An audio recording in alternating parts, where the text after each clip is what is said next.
ইসলামপুরে হুমায়ুন কবিরের জনসভা আজ রহতপুর সহ ইসলামপুর কোর্ট মাঠ চত্বরে কড়া নিরাপত্তা।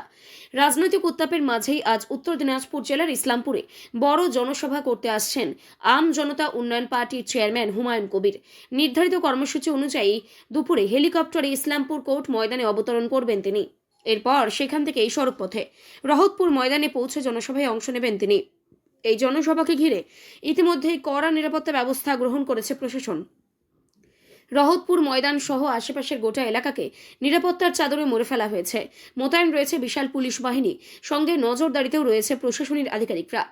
আম জনতা উন্নয়ন পার্টির উত্তর দিনাজপুর জেলার নেতৃত্বের দাবি, আজকের এই জনসভায় হাজার হাজার মানুষের সমাগম হবে। ইতিমধ্যেই জেলার বিভিন্ন প্রান্ত থেকে দলীয় কর্মী সমর্থকদের আসা শুরু হয়েছে।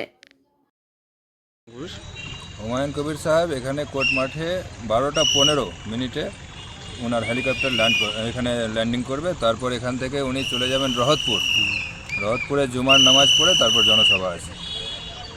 নামাজটা কোথায় করবে? রহতপুর মসজিদে। কত লোক হতে পারে এই সভায়? প্রচুর লোক হবে, হাজার হাজার লোক হবে।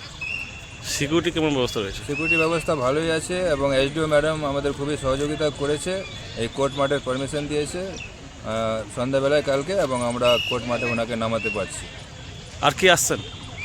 আর ওনার সঙ্গে ওনার নেতৃত্ব যারা আছেন ওনারা আসবেন। বাসা কথা ছিল আসবে? এটা এখন আমি এই মুহূর্তে বলতে পারছি না। ওনাদের হেলিকপ্টার টেক অফ হয়েছে, ওখান থেকে এখানে নামবেন 12টা 15 মিনিট, তখন দেখা যাবে।